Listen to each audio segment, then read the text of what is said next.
Congratulations, you did it. You're a Real Madrid fan, your club just won the Champions League. Again! It's, the 15th one? 16th. You've honestly lost count and frankly, you stopped caring around number 12. You just signed Kylian Mbappé, the best player on the planet, on a free transfer, basically because you were bored and he was shiny. Your trophy cabinet isn't a cabinet, it's a full-blown wing of a museum that requires its own climate control system. You are the undisputed, all-powerful final boss of world football. So, why are you so angry? Why does every 90-minute match feel less like a game and more like a high-stress quarterly review for 11 multi-millionaires you claim to support? Why does a 1-0 win feel like a tactical disgrace? You have more trophies than any club on earth and zero serotonin to show for it. This isn't a football club, it's a velvet-lined prison of expectation. It's a high-pressure corporate job where the only bonus for winning the biggest prize in the sport is being allowed to keep your job for another 12 months. Today, we're not talking about the glory, we're talking about the sickness. The deep existential misery of being a fan of the most successful club in history. This is why it sucks to be a Real Madrid fan. 1. The audience of inquisitors. Imagine this. You are the single greatest employee in your company's 120-year history. You've broken every sales record. You've won every Employee of the Century award. You have single-handedly dragged the company to global dominance for nearly a decade. Then, on Tuesday, you fail to hit your quarterly target, and your boss, your colleagues, and the entire building whistle at you, loudly, sarcastically. A high-pitched, piercing sound of pure, unadulterated disappointment. That's you. That's your entire identity as a Madridista in the stands of the Santiago Bernabéu. You are not a supporter. You are not the 12th man. You're a quality assurance inspector with a season ticket, and your only tool is the pito, the whistle. Let's just run through the hall of shame, shall we? The list of legends who have been publicly, humiliatingly booed and whistled by their own fans in their own stadium. Zinedine Zidane, the man who scored the single greatest volley in Champions League final history to win you the trophy. The man who returned as a manager and won 3 in a row. A god walking among mortals. You whistled him. Iker Casillas, Saint Iker, Mr. Real Madrid. A man who was literally born in the city, joined the academy at 9 years old, won everything for club and country, and was forced to cry at a press conference by himself when he was pushed out the door. You whistled him. Cristiano Ronaldo. I don't even know how to process this one. The man scored 450 goals in 438 games. He is a biological cheat code. He averaged over a goal a game for 9 straight years. And the moment he went like 2 games without scoring, you could hear it. The 80,000-person jury sharpening their knives. The pitos came out for the greatest goalscorer in your club's history, Gareth Bale. You treated him like he was a rat who had personally chewed through the stadium's electrical wiring. Even after he won you 2 Champions League finals, one with a goal that still breaks the laws of physics. Why? Why does this happen? It's the culture. It's this toxic, self-important, suffocating idea that no player is bigger than the club, which sounds noble until you see it in practice. In practice, it means that instead of loving your heroes, your default setting is suspicion. You don't go to the stadium to lift the team, you go to judge them.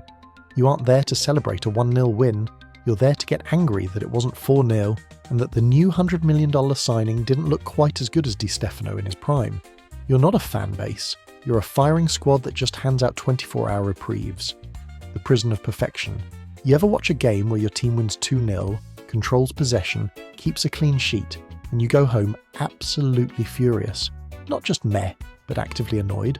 Because the performance wasn't dazzling, because the style of winning wasn't coated in 24-karat gold and served to you on a platter by a non-union Spanish waiter.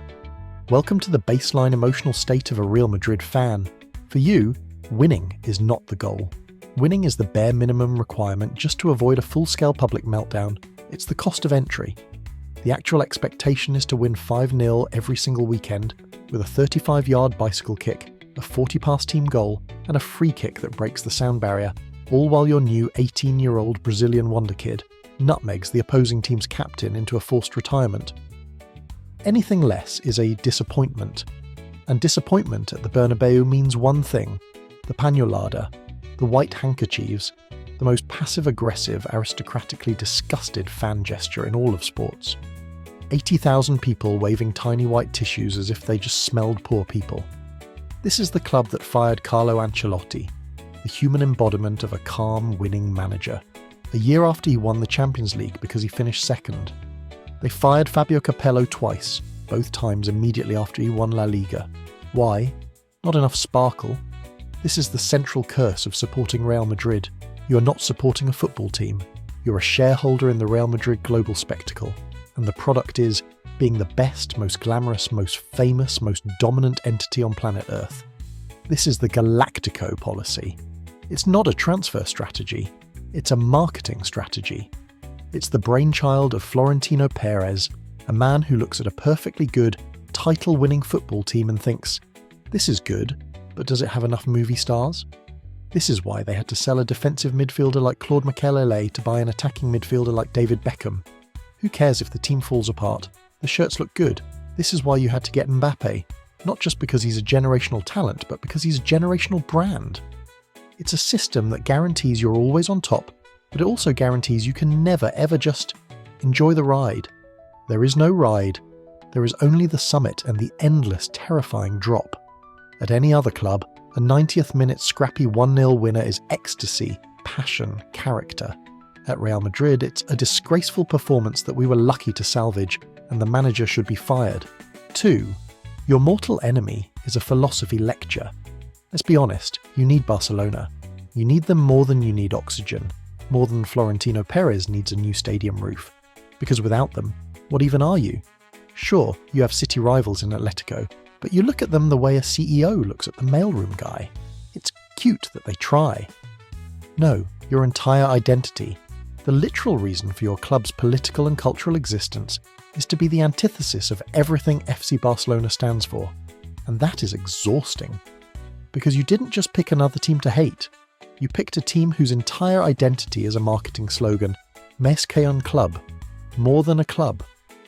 They aren't just a football team, they're a cultural movement, a symbol of Catalan identity, the home of total football, La Masia, tiki-taka, and 1,000 other self-important PowerPoint presentations on the right way to play.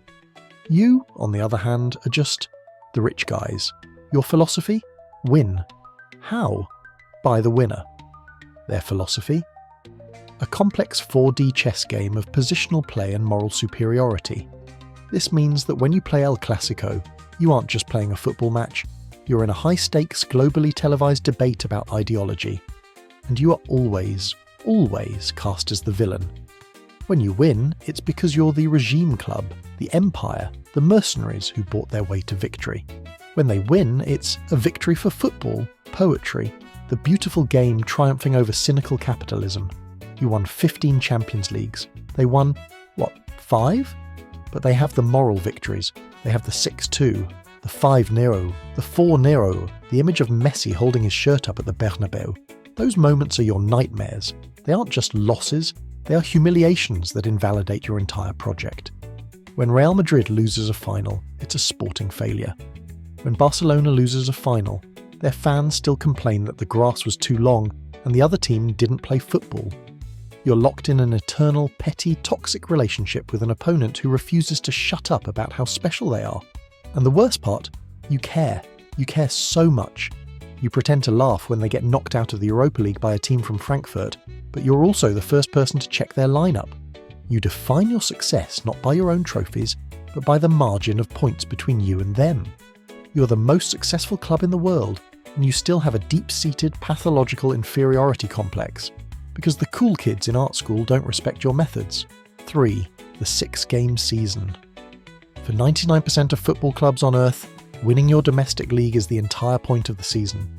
It is the marathon, the true test of quality and consistency over 38 games. It is the pinnacle of success. For you, it's the pre-season. La Liga, for a Real Madrid fan, is not a competition. It's a qualification. It's a 10-month-long to-do list that you have to slog through just to get to the real season, the Champions League knockout stage. You could win La Liga by 25 points, breaking the goal-scoring record, and if you get embarrassingly knocked out of the Champions League round of 16 by, say, Ajax, the season is an abject failure. The manager is fired, the team is broken up, half the squad is put on the transfer list, Do you understand how insane that is? Your entire 9-month domestic campaign is just the appetizer. The entire value of your club, your players and your emotional state rests on 6, maybe 7, specific high-stakes European nights in February, March, April and May. This means you, as a fan, are incapable of celebrating a simple league win against Getafe. It doesn't mean anything, it's just expected. A 3-0 win on a Sunday is just a sigh of relief that nobody got injured for the real game on Wednesday. This pressure is what creates the culture we talked about. It's why you whistle your own team during a 1-0 league win, because in your head, that 1-0 win isn't good enough to beat Manchester City. You're not just watching the game in front of you, you're stress testing your $800 million squad against a hypothetical future opponent. There is no joy, there is only pass or fail, and the pass mark is winning the European Cup. Everything else is a fail. When you finished first in your Champions League group in 2023, you still fired your manager. Oh wait, no, that was 2015 with Ancelotti. You fired Julen Lopetegui in October. You fired Benitez after half a season. The Bernabéu isn't a stadium, it's a guillotine, and the only thing that stays the execution is a £12 silver trophy with big ears. It's an absolutely psychotic way to support a team, and it means you spend 310 days a year in a state of low-grade, simmering anxiety, just waiting for the real test to begin. 4. The Bernabéu is watching and judging. There's a sign in the tunnel at Anfield that says this is Anfield. It's meant to inspire the home players and terrify the visitors. The Bernabéu doesn't need a sign. It has 80,000 judging eyes, and they aren't looking at the opposition. They're looking at you. This is the graveyard of wonder kids, the place where world-class 9-figure talents go to have their confidence systematically dismantled, one missed pass at a time. The Real Madrid support is a unique kind of pressure that doesn't just test players, it actively breaks them. Remember Eden Hazard, the best player in the Premier League, a guy who could decide a match all by himself. He arrives in Madrid, overweight, already looking terrified, and after one bad game, one mistimed run, the verdict was in. The Pitos were out, the Marca and AS headlines, the 2 newspapers that basically act as Florentino Pérez's personal burn book, started calling him a failure. He wasn't a player, he was $100 million problem. The pressure didn't make him, it crushed him. Remember Kaká, a Ballon d'Or winner, one of the most elegant players to ever grace a pitch. He gets to Madrid, gets hit with injuries, and the fans treat him like he's a defective appliance they can't return. There was no patience, no support, just, when are you going to be the guy we paid for? Luka Jovic, $60 million, scored for fun in Germany, comes to Madrid and looked like a competition winner who had accidentally wandered onto the pitch. He was terrified. Why? Because every time he didn't score, he could feel the 80,000-person jury adding another year to his sentence. The camiseta blanca, the white shirt, isn't just iconic, it's heavy. It's a 120-year-old, 15-time European champion anchor of pure, soul-crushing expectation. It's not enough to be good, it's not enough to win. You have to be a Real Madrid player, which means you have to be flawless, immediately. There is no development at Real Madrid. There is no learning curve. You don't get a grace period. You're purchased as a finished product, a multi-million-dollar solution, and if you aren't plug and play from minute 1, you are considered a disappointment. And you, the fan, are the engine of this machine. You're the one who sees a 20-year-old like Arda Güler, and instead of being excited for his future, you're already annoyed he's not as good as Prim Guti. You're not just a spectator, you're the lead executioner in the Colosseum, and your thumb is permanently pointing down. 5. The devil you know and who owns you. Imagine your club is run by the Emperor from Star Wars, a 70-something-year-old billionaire construction magnate who wears sleek suits, never smiles, and rules his domain with an iron fist from a shadowy high-tech fortress, which is, by the way, the newly renovated $1 billion Bernabéu. This is Florentino Pérez, and you, as a fan, are not a supporter. You are his subject. You have to understand, Real Madrid isn't a football club in the traditional sense. It's a corporation that is wholly, completely, and terrifyingly at the mercy of one man's vision. And that vision is more. Don Florentino is the reason for all your success.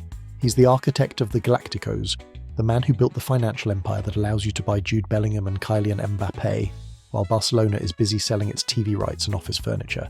He is a genius. He is a visionary. he is also completely unstable. This is the man who fired Vicente del Bosque, the most Madrid-looking man on earth, days after he won La Liga, apparently because he wasn't handsome enough to be the face of the brand. This is the man who sold Claude Makélélé, the engine of the entire team, to buy David Beckham, a glorified billboard who played the same position as your other Galáctico, Luis Figo. The result? Total tactical collapse. But boy, did the shirts sell. He is the man who created the European Super League, the man who went on a bizarre late-night Spanish TV show and, looking like a Bond villain explaining his master plan, told the entire world that young people don't like football anymore and that the only solution was for him to get more money. As a fan, you can't ever question him. You just can't, because he's the one who delivers the trophies. He's the guy who builds the stadium with the retractable pitch and the 360-degree video board. He gives you the bread and circuses, the Mbappés, the Champions Leagues.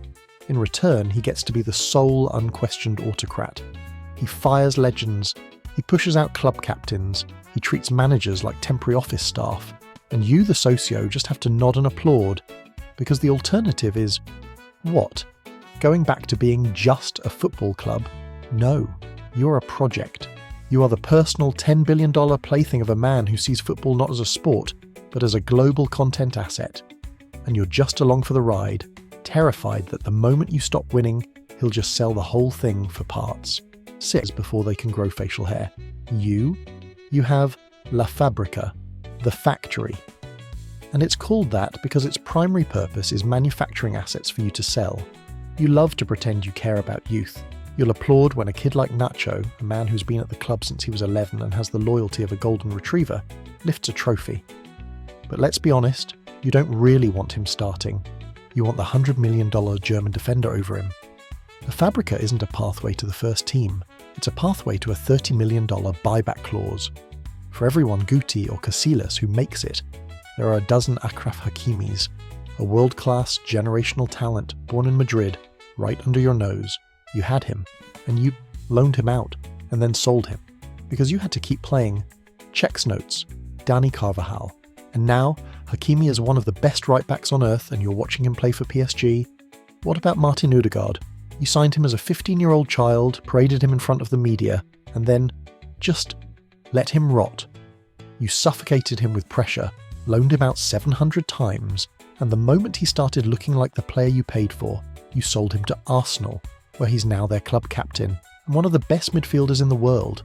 Theo Hernandez, Sergio Reguilón, Marcos Llorente, who you sold to your city rivals, Atletico, and he immediately became a monster who knocked you out of the Champions League. Your academy is just a venture capital fund. You don't develop players, you fatten them up for the transfer market so you can fund the real project, buying the next Galáctico.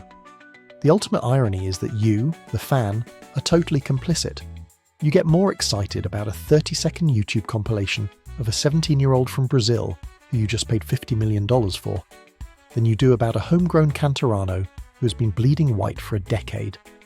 Your philosophy is, if they're that good, we'll just buy them back for twice the price in 3 years. It's the most inefficient, arrogant and purely Real Madrid way to run a youth system. And it works, which is the most infuriating part of all. Now, let's talk about you. It's the Champions League semi-final. You are losing 1-0. It's the 89th minute, and you are calm. You're not even nervous. You're just waiting. The other team's fans, they're celebrating, they're crying, they think it's over. You just lean over to your friend and say, it's coming. This is the mystica, the magic, the DNA, the remontada. This is the curse. Your team, this collection of the world's most expensive and talented athletes, is incapable of playing a normal 90-minute game. They are physically, psychologically unable to perform unless they are 30 seconds away from total abject humiliation. You don't play football, you play brinkmanship. You're a high-stakes chicken enthusiast. You're addicted to the comeback. You're a drama junkie. And the team knows it. They are enablers. They will look bored, lazy, and completely disinterested for 88 minutes. They'll be getting passed around by a team like Czech's Notes, Sheriff Tiraspol. And then, and only then, when the entire world has counted them out, they will suddenly activate. The 2022 run to the Champions League was not a triumph. It was a cry for help. It was the most dysfunctional, unhealthy, codependent relationship between a team and a trophy in sports history. Against PSG, you were dead. Absolutely buried. Mbappé had already done his little "I own this place" celebration. Then, in 17 minutes, Benzema just decided not to lose. Against Chelsea, you were dead again. They were up 3-0 at the Bernabéu, it was over. And then Modric hits that pass with the outside of his foot. Against Manchester City, this was the masterpiece. This was your Citizen Kane of cardiac arrest. Down 5-3 on aggregate in the 60th minute.